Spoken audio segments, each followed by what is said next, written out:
Hi, everybody. Are you ready to do the movie chapter? Um, you might think that as someone who studies the media that my movie taste would be very highbrow and sophisticated. It's not. Dumb and Dumber is one of my absolute favorites, so we have to start the movie chapter with a gift from Dumb and Dumber. All right. This is a quote from your book. The most popular films often make the world seem clearer, more manageable, and more understandable. I think in some cases that is true. I know that after watching Inception and Memento, I had to watch them again and again to really understand. And same with Dunkirk, actually. It's any Christopher Nolan film. I just have to watch more than once because he always messes with time. So not every film makes the world seem more understandable, but I get the point, right? They're a fantastic art form.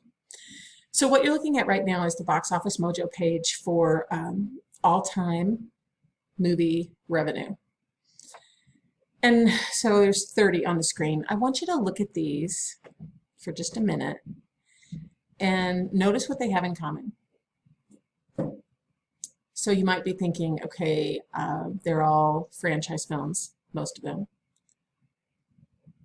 They're all based on other media, many cases, or they're not original stories.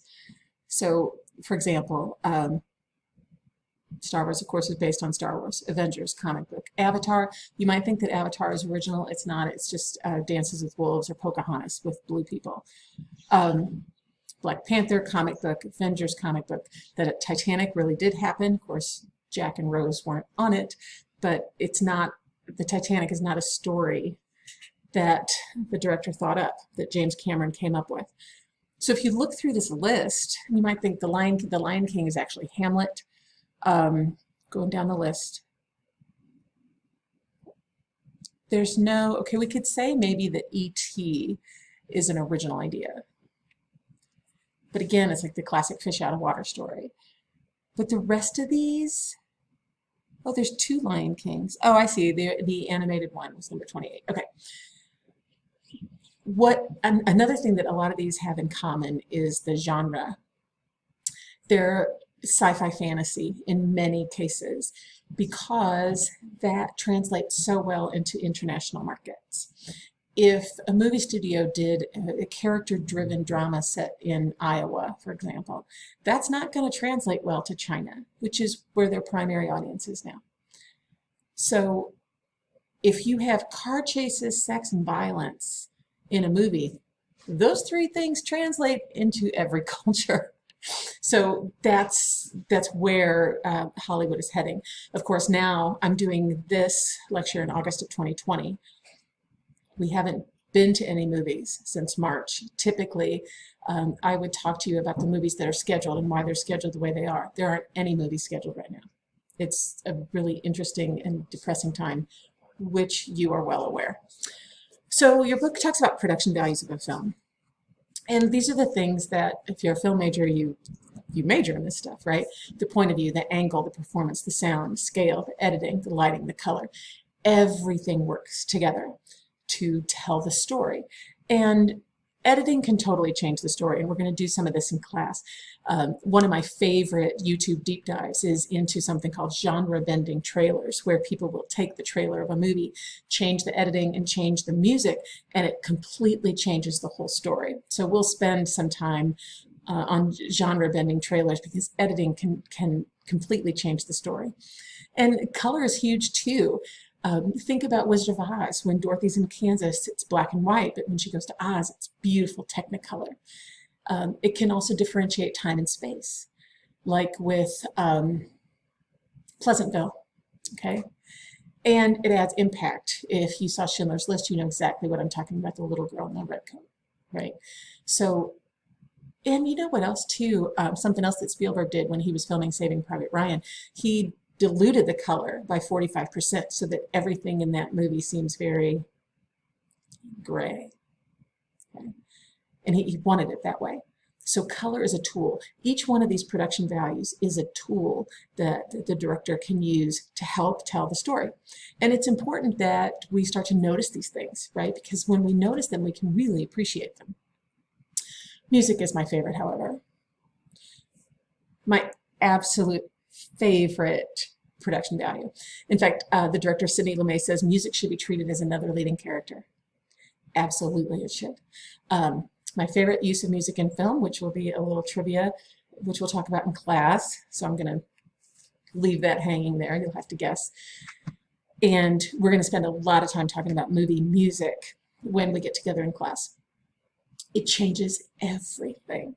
And I can't wait to talk about it. All right. Now this is lifetime. This is all times adjusted for inflation. So if you look, there are some movies that might be surprising. Gone with the Wind, Sound of Music, The Ten Commandments, Jaws, Dr. Zhivago. These are very different, but they're based on, if they were released today, what their box office would be. Any surprises? Yeah, there's a lot of classics on this list. Well, they're all classic. Yeah, okay. So how did movies get started? Well, they started with celluloid. And celluloid is basically like a skinny brown cellophane with pictures on it. So it looks like Scotch tape, but it's not sticky. And then you would, if you pulled the cellophane, or if you pulled the celluloid in front of your eyes quickly, the pictures would move. So it's early animation, right? Then you could have a kinetoscope, and my grandma had one of these. It was like a brown wooden box that you put up to your face, and you'd turn a little dial and it would move the celluloid in front of your eyes. It was kind of like one of those viewfinders, remember if you were little? It's kind of like that. That's a kinetoscope. But the Lumiere brothers developed a projection system where they would put a really powerful light behind the celluloid to project that image onto a screen, a wall, or a sheet. So the Lumiere brothers were very influential in this. I'm going to show you this clip when we're in class because it's really interesting. Thomas Edison and the Lumiere brothers worked together on this clip, and it's nothing but the arrival of a train. But the people who weren't used to seeing moving pictures thought that the train was really going to break into the back room or the back wall of the theater. Yeah. So your book talks about Nickelodeons. They were the first movie theaters, quote unquote. Usually they showed silent films or they had a piano player there kind of adding sound effects. Your book refers to them as democracy's theater for a couple of reasons. Everybody could go, it cost a nickel, okay? And it helped the immigrants learn English, because if you're looking at the first 10 to 20 years, the 1900s here in the United States, it was a huge influx of immigration, and it helped them learn English. Three main parts of the industry: production, distribution, exhibition. We are only involved in the exhibition phase because we watch the movies. So there's production companies, distribution companies, and then companies that actually show the movies. So production, these are the big six. So these are the ones that make and produce the movies, but the distributors are something different. They all have their own distribution companies too, but if you notice, this is the market share. Look at how high Walt Disney's share is now. So obviously buying Star Wars helped quite a bit, but it's a pretty good deal if you can produce the movie and distribute it yourself, because then you don't have to pay anybody. All right, and then exhibition, these are the four biggies. We used to have Warenberg, now we have Marcus. There's AMC's here, a couple Regals. But what's interesting is that I just saw that AMC is reopening on August 20th with 15-cent tickets. It's the whole movie production and distribution schedule has really gone through quite an overhaul this year because of the pandemic.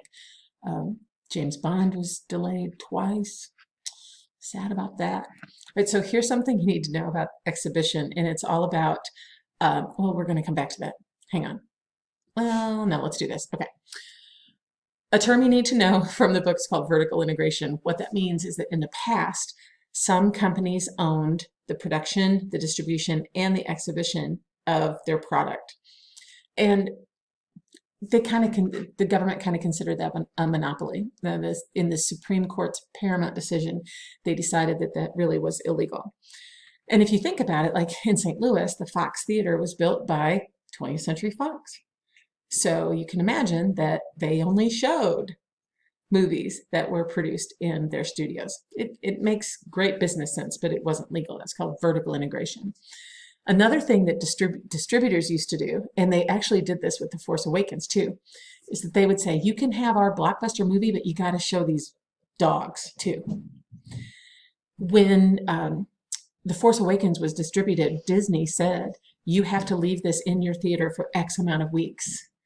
And of course, every theater said yes. Who's going to turn down the newest Star Wars movie, right?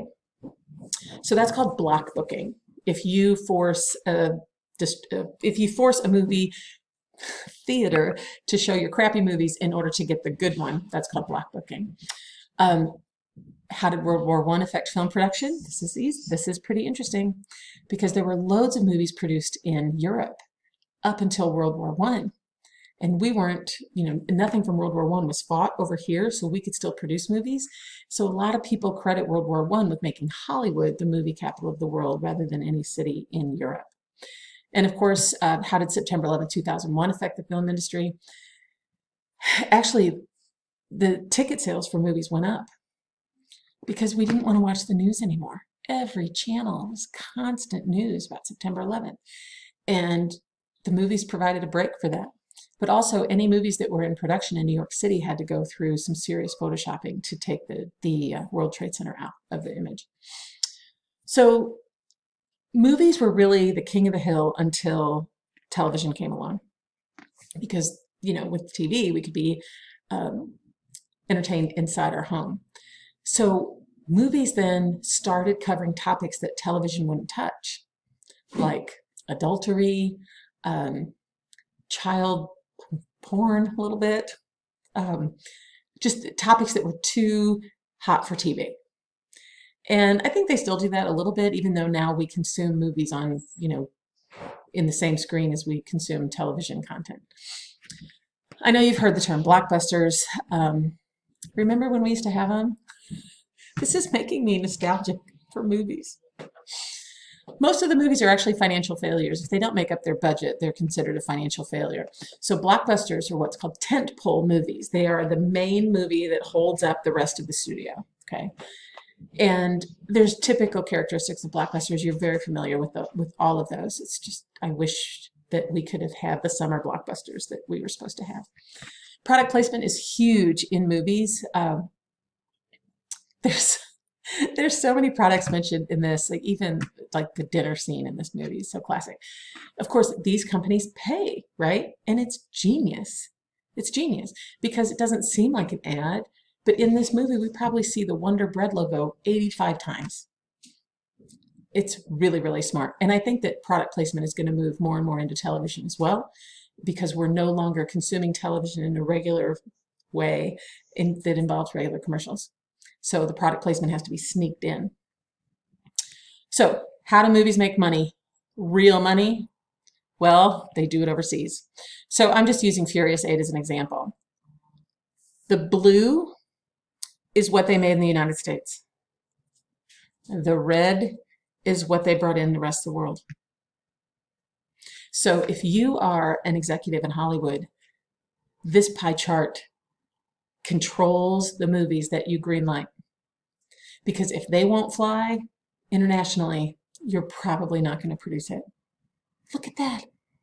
We are a tiny, tiny, tiny piece of pie in the box office, the international box office. And I think it's fascinating. So I was going to pull up for you all from Box Office Mojo what some of the big international movies were happening right now. But there are no movies happening right now. So I went back to the most recent when movies were still happening. And if you look all the way down, the number one movie in many cases was Sonic the Hedgehog. And all these, really, that I'm looking through, except for a couple in Italy and Turkey, they're all American productions, which is interesting. Now, here's something you might not know. Studios want the opening weekend to be huge, huge, because the opening weekend, the studio gets about 90% of the take from the opening weekend. The longer that a movie stays in the theater, the slice of pie that the studio gets smaller, and the slice of pie that the movie theater gets bigger.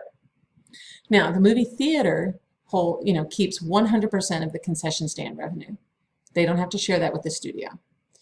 But the longer a movie stays in the theater, the more percentage of that box office the movie theater gets to keep. That's why the studio wants everybody to go on their opening weekend, because they get all that money. Okay. And the rule of thumb, the movie breaks even if it doubles its production budget. We're talking enormous amounts of money now. Oh my goodness, I can't even imagine. So, how do movies make money? Ticket sales, foreign ticket sales, merchandising, including product placement, and then streaming and DVD sales. So it's not just the American ticket money that it used to be. There's a lot of different ways that movies make money. So that's the movie chapter, and get excited because the activity we do in class about movies is my absolute favorite.